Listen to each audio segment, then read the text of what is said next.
জীবনদায়ী ওষুধের বর্ধিত মূল্য প্রত্যাহারের দাবিতে ব্যারাকপুরে তৃণমূল কংগ্রেস যুব তৃণমূল কংগ্রেসের মিছিল।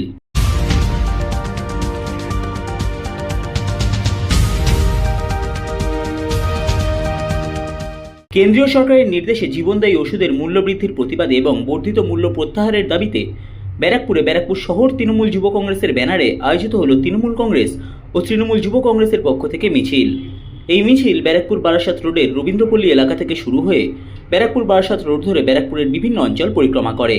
এই মিছিলের নেতৃত্ব দেন ব্যারাকপুর পৌরসভার পৌরপ্রধান উত্তম দাস, উপপৌরপ্রধান সুপ্রভাত ঘোষ, পৌর পরিষদ সদস্য তথা ব্যারাকপুর শহর তৃণমূল যুব কংগ্রেসের সভাপতি রাজা পাসওয়ান, রাজ্য যুব তৃণমূল কংগ্রেসের সম্পাদক জয়দীপ দাস সহ ব্যারাকপুর পৌরসভার বিভিন্ন ওয়ার্ডের পৌরপিতা, পৌরমাতা, তৃণমূল কংগ্রেস, তৃণমূল যুব কংগ্রেস, তৃণমূল ছাত্র পরিষদ ও মহিলা তৃণমূল কংগ্রেস নেতৃত্ব ও কর্মীরা সংবাদ মাধ্যমের মুখোমুখি হয়ে ব্যারাকপুর পৌরসভার পৌরপ্রধান তথা তৃণমূল কংগ্রেস নেতা উত্তম দাস বলেন, কেন্দ্রীয় সরকারের যে জীবনদায়ী ওষুধের যে দাম বৃদ্ধির প্রতিবাদে আমরা মিছিল করছি।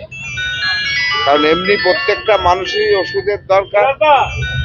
কেন্দ্রীয় সরকার যেভাবে ওষুধের দাম বাড়াচ্ছে, বিশেষ করে যেগুলি জীবনদায়ী ওষুধ তার দাম আরো অনেক বেশি বাড়ছে, তারই বিরুদ্ধে আমাদের প্রতিবাদ করছে।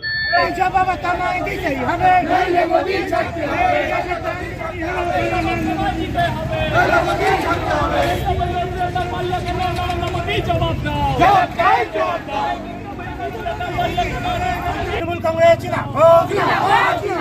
মমতা ব্যানার্জি জিনিসপত্রের দাম বৃদ্ধি হলো কেন নরেন্দ্র মোদী জবাব দাও। এই জীবনদায়ী ওষুধের দাম বৃদ্ধি করলো কেন নরেন্দ্র মোদী জবাব দাও।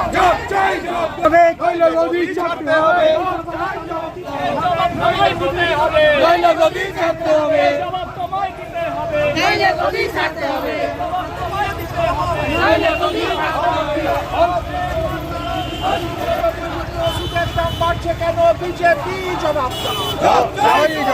নিত্য প্রয়োজনীয় ওষুধের দাম বাড়লো কেন নরেন্দ্র মোদী জবাব দাও।